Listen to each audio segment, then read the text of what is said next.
काही अपघात स्वप्नांचा चुराडा करून टाकतात, पण काही जणांची स्वप्न अपघातही तोडू शकत नाही. अपघात हे त्यांच्यासाठी आव्हान असतं, स्वप्नांना नवा आयाम देणारं आव्हान. ते आव्हानाला भिडतात आणि शारीरिक दिव्यांगत्वावर मात करतात. कोपरगाव तालुक्यातील एका छोट्याशा गावात जन्मलेला नितीन वाबळे एक हुशार विद्यार्थी आणि एक भन्नाट गोलंदाज. त्याने टाकलेला प्रत्येक चेंडू प्रतिस्पर्धी फलंदाजाच्या काळजात धडकी भरवणारा ठरायचा. नितीनमध्ये अनेकांना उदयोन्मुख क्रिकेटपटू दिसत होता, पण एक दिवस नितीनच्या स्वप्नांना सुरुंग लागला. क्रिकेट खेळत असताना झालेल्या अपघातानं त्याच्या आयुष्यात सारं काही बदलून गेलं. घरासमोर खेळताना त्याचा अचानक तोल गेला आणि तो विहिरीत पडला. नितीनच्या डाव्या हाताला गंभीर दुखापत झाली. खूप उपचार झाले, पण अखेर 1997 मध्ये त्याचा हात पूर्णपणे काढून टाकावा लागला.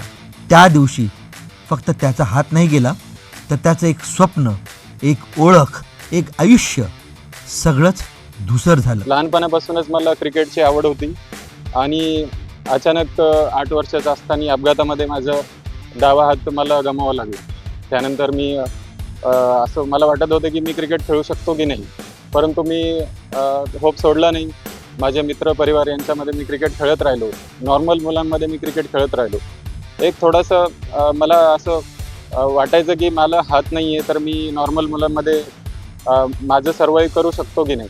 परंतु मी जसाही क्रिकेट खेळत राहिलो त्यामध्ये माझी ॲबिलिटी चेक होत राहिली की जरी मी डिसेबल असलो तरी मी कोणत्याच गोष्टीत कमी नाही आहे, हे पण मला दाखवायची संधी त्यामध्ये मिळाली. आणि जसं मोठा होत गेलो, क्रिकेटची आवड आणि सोबतच अनेक स्विमिंग करणं, थाळीफेकमध्ये भाग घेणं, कबड्डी खो खोमध्ये भाग घेणं हे मी सुरू ठेवलं.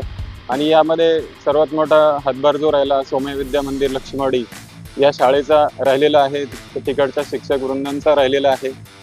आणि जसे की सर्व्हिसला लागल्यानंतर मी दिव्यांग क्रिकेट खेळण्यास सुरुवात केली, तेव्हा मला क्रिकेटमध्ये जे काही टेक्निकलिटीज असतात, क्रिकेट खेळताना ज्या प्रकारे बॅटिंग करायला पाहिजे, बॉलिंग करायला पाहिजे, त्या सगळ्या गोष्टी ज्या बारीक सारीक ज्या टेक्निक्स असतात त्या मला शिकायच्या होत्या.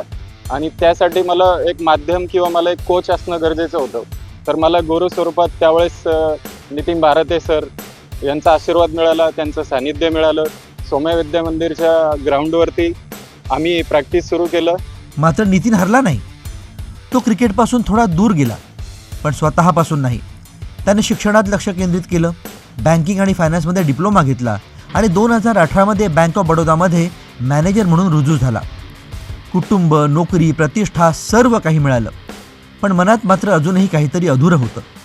क्रिकेटपासून दुरावल्याची सल त्याला शांत बसू देत नव्हती. अशा वेळेस त्याच्या आयुष्यात आले मंगेश जपे. त्यांनी सोमय्या क्रिकेट अकॅडमीचे प्रशिक्षक नितीन बाराहाते यांच्याशी नितीनची ओळख करून दिली. सुरुवातीला प्रशिक्षकांनाही शंका होती, एक हात नसलेला खेळाडू मैदानात काय करणार. पण नितीनची मेहनत आणि जिद्द पाहून ती शंका नितीनबद्दलच्या ठाम विश्वासात बदलली. त्यानंतर सुरू झाला नितीनचा खडतर सराव. एका हाताने गोलंदाजी करत, फिटनेस सांभाळत, प्रत्येक क्षणाला स्वतःशी लढत त्यानं स्वतःला परत तयार केलं. जिल्हास्तर ते राज्य आणि राज्य ते राष्ट्रीय स्तरावर त्यानं आपली छाप उमटवली. हैदराबादच्या राजीव गांधी इंटरनॅशनल स्टेडियमवर राजीव गांधी चॅलेंजर सिरीजमध्ये नितीनच्या धारदार गोलंदाजीनं संघाला विजय मिळवून दिला आणि अखेर तो बनला महाराष्ट्र दिव्यांग क्रिकेट संघाचा उपकर्णधार. आज नितीन वाबळेचं एकच ध्येय आहे, भारतीय दिव्यांग क्रिकेट संघात स्थान मिळवणं. बालपणी तुटलेलं स्वप्न आज पुन्हा त्याच्या नजरेसमोर जुळून आलंय आणि आता त्याला थांबायचंच नाही. फक्त गुणवत्ता असून चालत नाही, त्यासाठी त्याग, मेहनत आणि अपार इच्छाशक्ती लागते, असं त्याचे प्रशिक्षक नितीन बाराहाते सांगतात. आणि नितीन वाबळे हे त्याचं जिवंत उदाहरण आहे. एक हात नसतानाही नितीननं दाखवून दिलं की जर मनात आग असली तर कोणताही अडथळा छोटा वाटतो. नितीन एक लढवय्या क्रिकेटर आहे आणि हजारो लोकांसाठी एक प्रेरणा. त्यांच्या ज्यावेळेला त्यांनी बॉलिंग टाकायला सुरुवात केली तर त्यांना एक हात नाही आहे आणि आपण ज्यावेळेस एक बॉलर रनअप घेतो तर तो बॅलन्स करणं खूप कठीण असतं. तो आपण इमॅजिन पण नाही करू शकत की ज्यावेळेस आपण पळतो त्यावेळेला फक्त आपण पायाने धावत नाही तर आपल्याला बॉडीचा, हाताचा सपोर्ट घ्यायला लागतो. तर एक हात नसतानाही ते ज्या प्रकारे बॉलिंगचा रनअप घेत होते आणि ज्याही प्रकारे त्यांनी पहिले 2-3 बॉल डिलिव्हर केले त्याच वेळेला लक्षात आलं की यांच्यामध्ये मोठं क्रिकेट आहे. आणि तिथून मग आमचा प्रवास सुरू झाला. मी त्यांना बोललो की मी तुमच्यासाठी वेळ काढेल आणि तुला कोचिंग करेल. आणि मग आमचा हा प्रवास सुरू झाला. हळूहळू जेव्हाही मला वेळ मिळाली, सुट्टी मिळाली, मी इकडे यायचो आणि आम्ही कोचिंग करायचो. रवींद्र महालेसह bureau report, ETV Bharat, Shirdi.